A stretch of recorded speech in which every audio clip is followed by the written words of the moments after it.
참 어제는 제가 얼마나 정신이 없는지 이번 한 주간에 그런 것 같아요. 감기가 심해가지고 정신없이 지낸 것 같아요. 오늘 조금 나아졌으니까 조금 하나님 말씀을 깊이 보도록 하겠습니다. 25장의 전체적인 결과를 본다 그러면 하나님의 언약이 담고 있는 그 장자권의 소중함, 그러나 그걸 소중히 여기지 않는 에서의 이야기, 이런 얘기죠. 그죠? 그 장자권에 관한 이야기는 21절에서부터 볼 수가 있어요. 21절에 이런 말씀을 먼저 볼 수 있어요. 이삭이 그의 아내가 임신하지 못함으로 그를 위하여 여호와께 간구하며 여호와께서 그의 간구를 들으셨으므로 그의 아내 리브가가 임신하였더라. 하나님의 주권을 강조하는 부분이죠. 하나님의 주권을 강조하는 부분인데 오해하게 되면 우리는 쉽게 생각하죠. 기도하니까 봐라, 아들도 주시지 않냐, 이렇게 이제 말하게 되는데, 기도를 바르게 알면 그렇게 생각하지 않게 되죠. 기도가 뭐예요? 받은 진리를 되새기는, 그렇죠? 진리를 받은 사람이 진리를 되새기는 것, 이것이 기도입니다. 우리 이제 기도의 개념을 조금 바꾸셔야 되겠죠, 그죠? 그죠? 옛날에 어른 홍안수 떠놓고 빌던 그 습관처럼 매일 새벽에 나와서 아버지 하나님 이것 주세요, 저것 주세요 하는 것으로만 끝나면 성경이 말하는 진정한 기도를 의미를 알지 못하는 거니까. 그래서 주님 가르치는 기도는 어떤 것이었어요? 우리를 구원하신 하나님의 은혜에 대한 진리에 대한 반복이었다라는 거. 그래서 기도를 해야 그 기도가 나올 수 있어야 해요. 그러니까 이삭이 그거 결혼한 다음에 20년이 지나서야 뭘 했다요? 그걸 알았다. 20년을 지나서야 하나님의 계획과 하나님의 섭리가 어떻게 이루어지는지를 알았다. 그걸 알고 나니까 뭐예요? 하나님의 일이 성취되어진 거다라는 얘기가 이제 21절에서부터 나오는 이야기가 되는 거죠.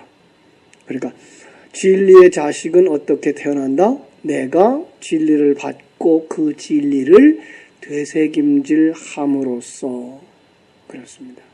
진리를 되새김질 함으로써 다른 사람이 그 진리를 듣고 거기서 뭐가 태어나요?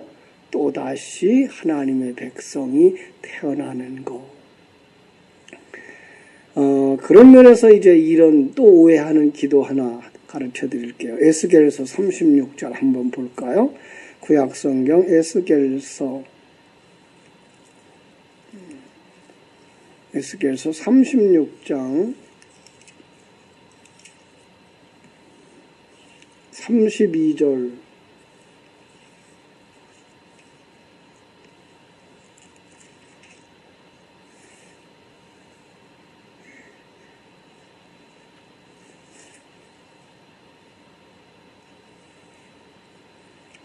찾으셨어요? 36장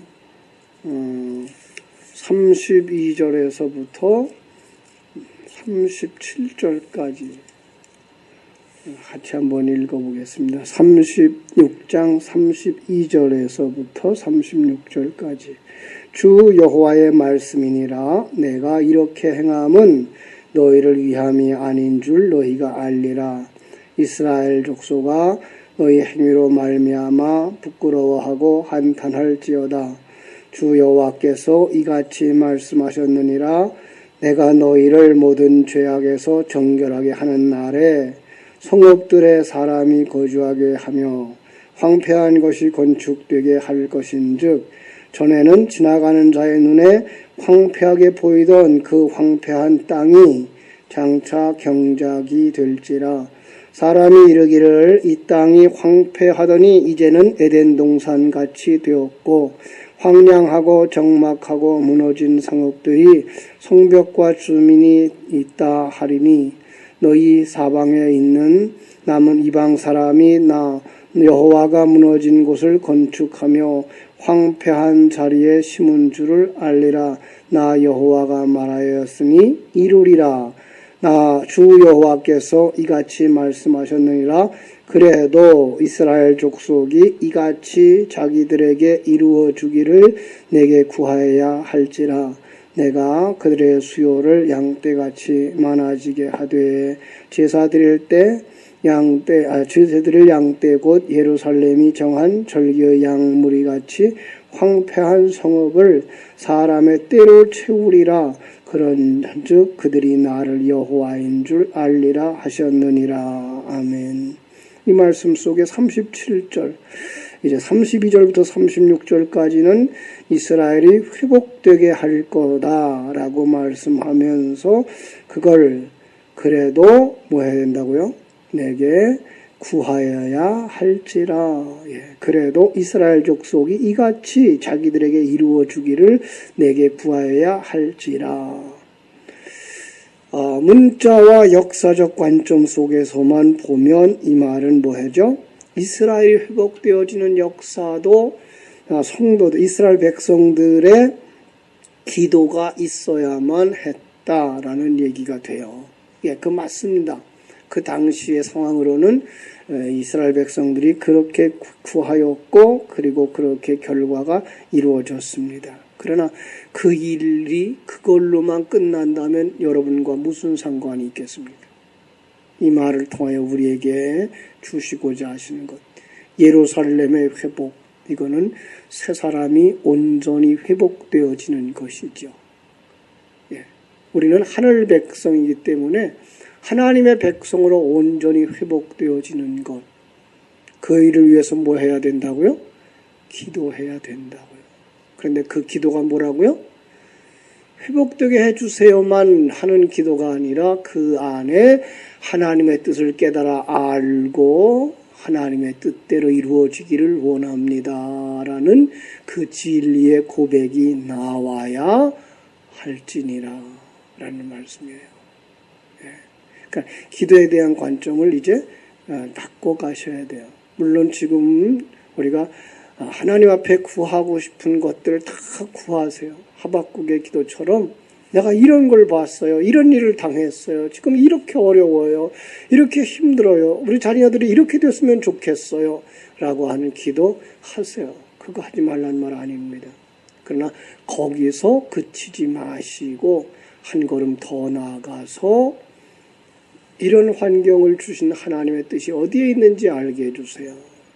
그리고 더 나아가서 하나님, 당신은 우리를 창조하신 하나님, 그리고 섭리하신 하나님, 우리를 만들어가고 계신 하나님 아니십니까? 가장 좋은 것 주시려면 나라의 절반이라도 주실 수 있는 하나님, 아니 나라 전체라도 주실 수 있는 하나님, 그런데 제게 이러한 일들을 만나게 하시고 제 환경을 여기까지 이끌어오고 계신 하나님, 당신은 여기에 무슨 뜻이 있습니까?를 물으셔야 되는 거예요. 거기서 하나님이 여러분을 만드시고 계신 것을 발견하게 되고 그것이 당신에게 가장 적합한 것들인 것을 알게 되어서 그때 입술을 열어 하나님을 찬송하게 되는 것, 그게 진정한 기도입니다. 여러분 거기까지 나가게 되기를 주의 이름으로 축원합니다. 그렇습니다. 자기 안에 하나님의 뜻이 이루어지기를 원하는 것, 그것이 바로 기도의 수단입니다. 기도가 수단이 되어지는 게 아니고 기도가 은혜의 방편이 되어지기 때문에 그렇습니다. 그러면 이삭이, 이제 다시 본문으로 돌아가서 창세기 25장, 이삭이 자식을 낳는 것도 그냥 여기서 아들 낳은 그냥 그 얘기를 하고 있는 게 아니라 뭘 낳는 거예요? 믿음의 아들을 낳는 것을 얘기하는 거죠. 바울 사도는 그런 얘기를 뭐라 그래요? 바울이 디모데를 낳았다라고 하는 진리의 말씀으로 진리의 사람을 낳은 것이고, 에스겔서 36장의 기도도 구원 역사로 보아서 오늘 하나님께서 마침내 하나님의 백성들을 완성해 주기를 진리의 말씀을 묵상할 때까지 그래야 하나님이 이루신다라는 것이에요. 그 진리의 말씀이 이루시는 거예요. 그게 하나님이 이루시는 거예요. 그렇습니다. 하나님은 20년 동안 이삭에게 경험을 또 시켰어요. 그죠? 그러니까 하나님은 어떤 면에서 60살이 될 때까지 이삭을 훈련시켰죠. 아버지의 아브라함에게서 태어난 이야기, 이스마엘에게 그 괴로움을 당했던 이야기, 그 다음에 산에 올라가서 하나님 앞에 제물로 드려졌던 이런 이야기, 그죠?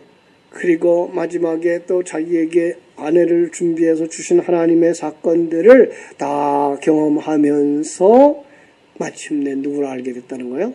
전능하신 하나님. 이게 지식으로 들어온 게 아니고요. 그 삶 전체 속에서 그냥 경험으로 들어온 거죠. 여러분, 우리가 머리로 아는 것과 삶으로 경험으로 아는 건 너무나 다르죠. 그런데 60년 동안의 세월을 통해서 경험으로 정말 하나님이 전능자, 나의 창조자, 나의 생명의 주인, 그걸 깨달아 알고 하나님 그 앞에서 난 빈 그릇이군요. 날 향하신 하나님의 계획을 이제 마침내 알았습니다. 하나님의 사람들은 예수 그리스도의 십자가, 예수님의 죽으심과 부활하심, 승천하심, 그리고 우리 속에 임하시는 성령의 역사로 완성되어지는 걸 알았습니다. 그게 뭐예요? 기도했다. 어디서 봤죠? 또 앞에서 한번 본 적 있죠? 20장 17절로 18절 생각나십니까? 20장에서 아비멜렉의 가정을 위하여 기도했죠. 그죠? 그래서 아비멜렉이 그 일을 인해서 뭐예요? 태를 하나님이 그를 위하여 태를 닫았더라 그러세요. 여러분 그럼 그 가족들이 없었단 얘기예요? 아니요. 그런데 여기서 왜 태를 닫았다고 하는 얘기를 하죠?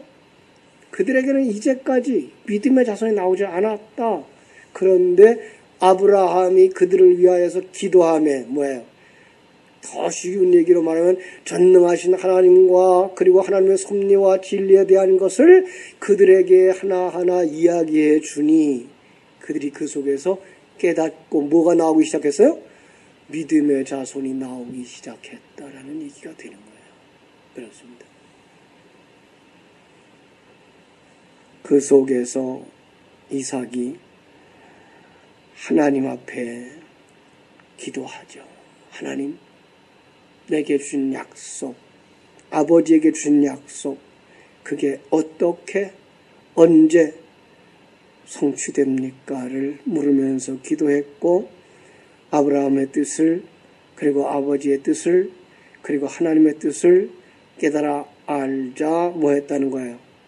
그 진리를 통해서 믿음의 자손이 나오게 되었다라고 하는 얘기를 이제 25장 21절 22절로 이제 가르쳐주고 있는 것입니다. 그렇습니다. 하나님께서 우리에게 영적인 눈을 열어주지 아니하면 알 수가 없습니다. 성경을 오해할 수밖에 없죠. 또 하나 성경 오해하는 기도 하나 볼게요. 마가복음 11장. 신약 성경 마가복음 11장.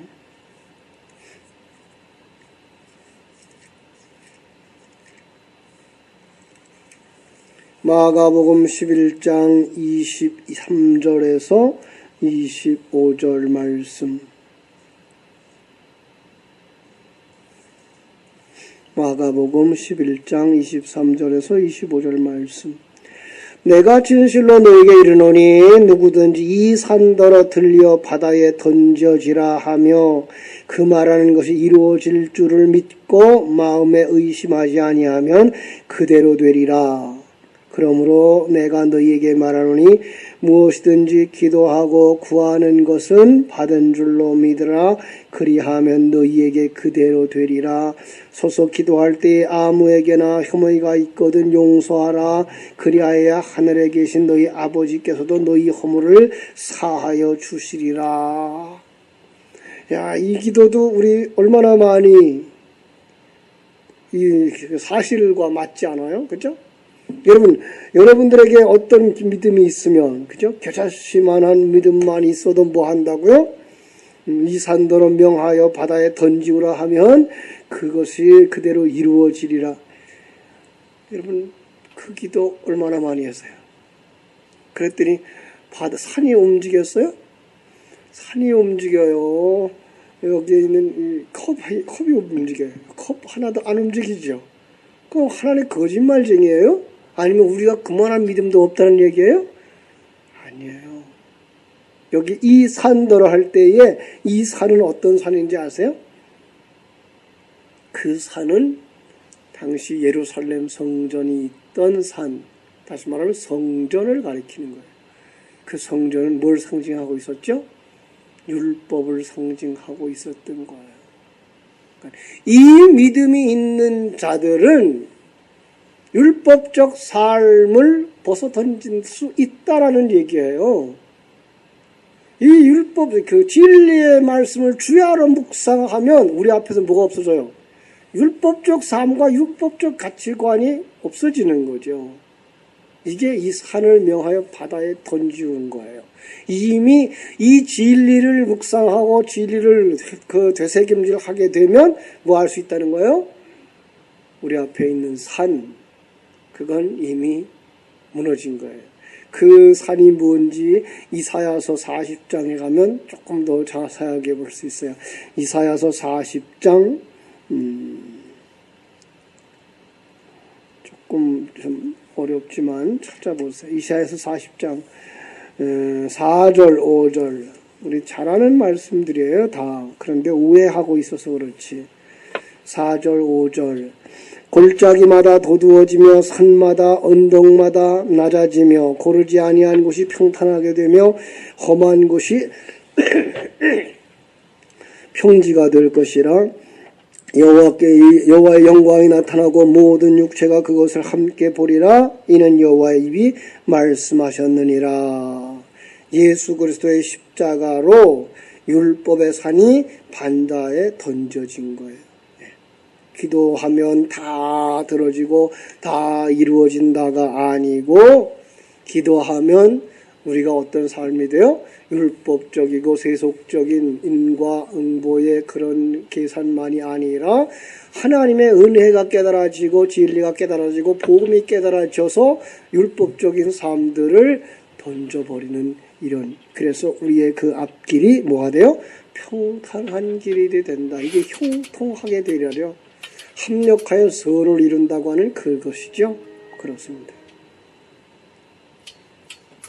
그럼 아브라함이 기다렸던 아들, 이삭이 기다렸던 아들은 어떤 아들이라고요? 믿음의 아들이에요. 그래서 갈라디아서 3장 16절은 그 아들은 예수 그리스도라 이렇게 말하고 있어요. 예. 예수 그리스도를 상징하고 있는 거죠. 사실은 예수 그리스도를 상징하고 있는 것보다 더 중요한 것, 자기 속에서 누가 나온 거예요? 예수가 나온 거예요.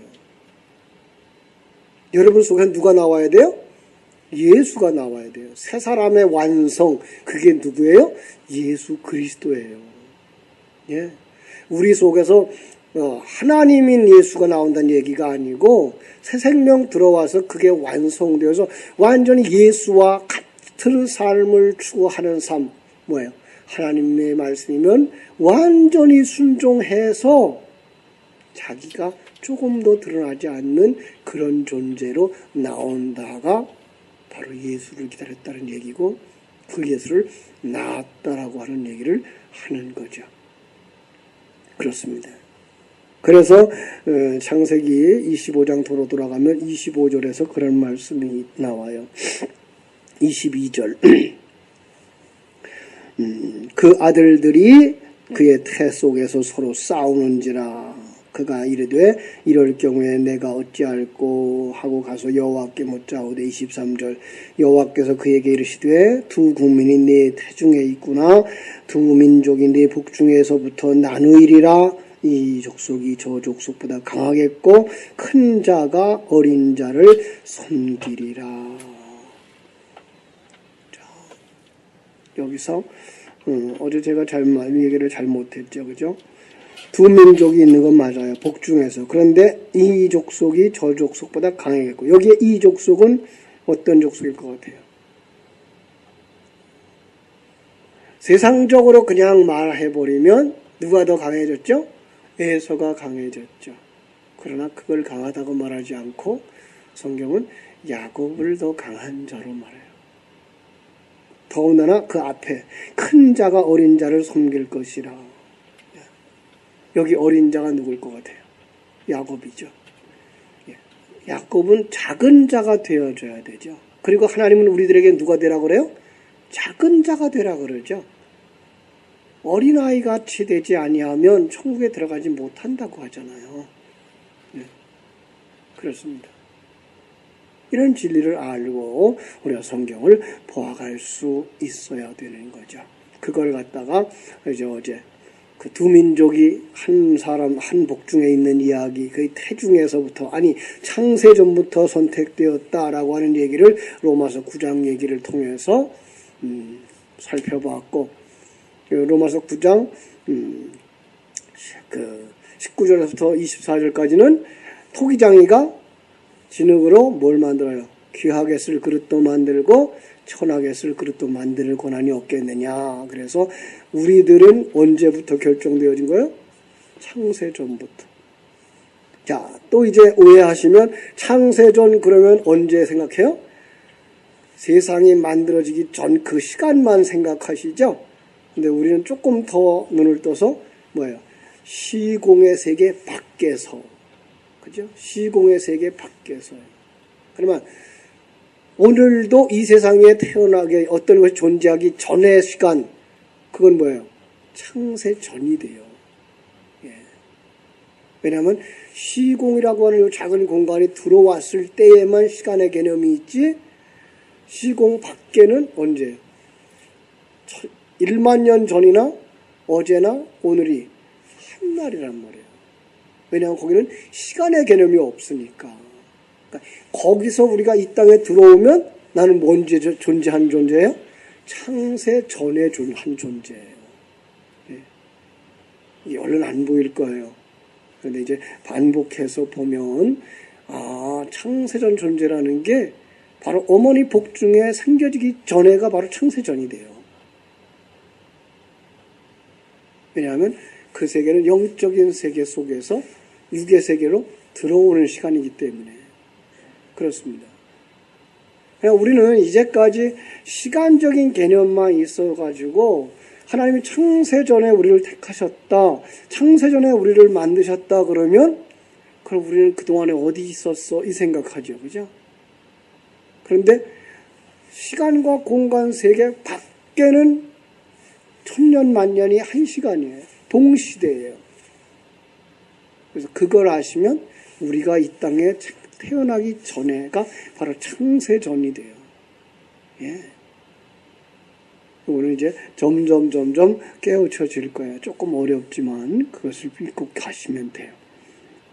그래서 하나님이 이제 그 하나님의 놀라운 주권을 우리에게 보여주는 것이 되고, 그래서 그 하나님의 계획은 인간이 바꿀 수가 없다라고 하는 것. 27장에 보면 이런 말씀이 있죠. 27장, 창세기 27장 1절로 4절에 보니까 그 아버지 이삭이 편애하죠. 엄마 리브가도 편애하죠. 근데 아버지는 에서를 좋아해요. 왜? 에서가 들사냥을 해가지고 맛있는 고기 음식을 잘 만들어서 줬나 봐요. 그죠? 그 어머니는 왜 야곱을 편애하죠? 집에서 고분고분 말을 잘 들었나 봐요. 그러니까 이제 편애를 해가지고 전부 다 자기 아들이 자기가 좋아하는 자가 다 뭘 되기 원해요? 장자가 되기를 원해요. 자칫 오해하면 누구의 뜻은 형통하지 못했고 누구의 뜻만 이루어진 것처럼 보이죠. 그죠? 이삭은 참 하나님의 뜻도 몰랐고 그래서 에서에게 축복하려고 했던 나쁜 사람이 되고, 리브가는 하나님의 뜻을 깨달아 알아서 야곱에게 복을 주려고 했던 것처럼 보이지만 사실은 다 자기가 원하는 아들이 장자가 되기를 원했던 인간의 욕심뿐이에요. 그런데 하나님은 언제적에 정했어요? 예, 복중에 짓기도 전에. 요 말 다시 말하면 언제? 창세 전에. 예. 하나님은 이미 야곱과 에서를 정하신 거죠. 그렇죠? 그렇습니다. 하나님의 백성들은 분명히 자기의 그 장자권을 가지고 살아야 돼요. 여기서 우리는 장자권 누구에게 줘야 될까요? 옛사람한테 줘야 될까요? 새사람한테 줘야 될까요? 요거예요. 장자권을. 생명이 누구에게 있느냐를 보셔야 돼요. 결국은 우리가 영의 양식을 누구에게 먹이냐예요. 영의 양식이 아니라 양식을 누구에게 먹이느냐. 옛사람에게 자꾸만 먹이시는 게 뭐예요? 이게 그저 텔레비전 자주 보시고 또 세상적인 거 부러워하고 사람들 보면서 그 외모로 봐서 좋은 차 가진 것, 큰 집 가진 것 이런 거 부러워하기 시작하면 그게 옛사람한테다가 양식을 자꾸 주는 거예요. 그럼 우리는 어디로 가요? 누가 이겨요? 내 안에서? 옛사람이 이겨요. 그런데 우리는 누가 성공해야 돼요? 누가 완성되어야 되죠? 누가 장자가 되어야 되죠? 새 사람이에요. 그럼 새 사람에게 여러분은 뭘 줘야 돼요? 자꾸만 양식을 주셔야 돼요. 아니지. 하나님이 천지 창조하신 분이지. 그분이 내게 가장 좋은 환경 주신 거지. 이런 환경도 이런 사건도 다 나를 만들어 가시는 하나님의 손길이지. 라고 할 때 이게 금방 안 돼요. 막상 이런 상황을 딱 만나고 나면 누가 먼저 나올까요? 옛사람이 딱 먼저 나와요. 그래서 아파하고 그리고 괴로워하고 그런데 하나님의 사람은 그 괴로움 가지고 어디로 가야 돼요? 하나님 앞에 가서 기도하는 거죠. 기도하면서 그래 하나님은 내게 가장 좋은 걸 주시는 하나님이야.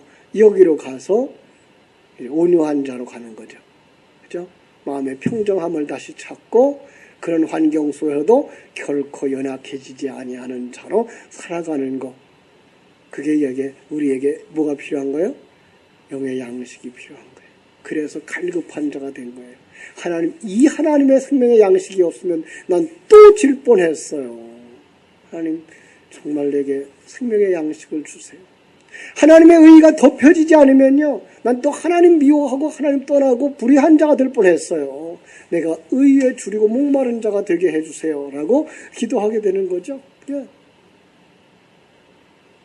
이런 사건들과 환경들 속에서 우리는 또 뭘 보게 돼요? 나를 힘들게 했던 그 사람을 향하여 그것도 하나님의 은혜였어 라고 생각하면 그들을 불쌍히 여기는 마음이 있어 긍휼한 자가 되는 거죠. 그렇습니다. 그래서 우리 기도가 필요한 거예요. 그래서 우리에게 기도의 시간이 필요하고 매일 새벽 깨우셔서 또 새로운 각오를 가지고 하나님께 나갈 수 있는 거예요. 그렇습니다. 하나님께서 오늘도 여러분의 속의 아픔과 갈등과 모든 섭섭함들이 진리의 말씀으로 다듬어지고 누가 장자권 가져야 되는지 그 장자권 소홀히 여기고 야곱처럼 되어지지 마시고 그 장자권 소홀히 여기고 에서처럼 되지 마시고 그 장자권을 소중하게 여기는 야곱처럼 되어져야죠. 사실은 야곱 자신도 자신의 삶으로 이제 들어가 보면 그걸 세상 것으로 보고 살아요. 그래서 그의 상에 다하도록 그거 완성시키려고 축복받은 거 보여주려고 이렇게 속이고 저렇게 속이고 자기 재산들을 커봐요. 근데 마지막에 야복강에 가서 하나님이 그의 환도뼈를 쳐서 죽여요. 그때야 하나님의 뜻을 깨달아 알아요. 여러분, 옛사람을 치시는 하나님, 옛사람을 무너뜨리는 하나님을 보시고 그때부터 그는 지팡이를 의지하며 살죠. 지팡이, 하나님의 말씀이죠. 진리의 말씀이죠. 다른 말로 말하면 그것이 하나님의 지팡이죠. 또 다른 말로 말하면 그것이 하나님의 인도하심이죠. 그때부터 그는 하나님만 의지하는 자로 평생을 살아요. 남은 시간들을. 그렇습니다. 자, 오늘 말씀을 간단하게 정리해 보십시오. 우리 속에 두 사람이 장자권 싸움합니다. 그런데 옛사람은 뭘 가지고 장자권 팔아먹어요? 세상 것 가지고. 우린 세상 것에 매달리면 이렇게 장자권 팔아먹는 애서가 되는 것이고, 그죠? 그 소중한 장자권을 소유하는 자 되어주시고, 소유한 자인 걸 먼저 깨달아 하셔야 돼요. 우리는 언제적 장자권을 소유한 자예요? 어머니 복중에 짓기도 전에, 창세 전에 이미 장자입니다. 그렇다면 이제 우리 어떻게 살아야 돼요? 장자답게 사세요. 그죠? 그게 안 될 때 애통하셔야 되고, 그 장자권을 가진 자 닮은 삶을 살게 해달라고 풍요를 달라고 심령이 가난한 자가 되셔야 되고, 그 은혜를 가지고 불쌍히 여기는 마음 가지고 저들도 장자권 가진 자들, 구원받은 자들 되게 해주세요 라고 기도하는 긍휼히 여기는 자들이 되실 때 하나님이 기뻐하시는 여러분 속에서 진정한 기도가 일어나게 될 줄로 믿습니다. 오늘도 이 새벽 그 기도하며 돌아가시기를 주님의 이름으로 축원합니다. 기도하겠습니다. 하나님, 우리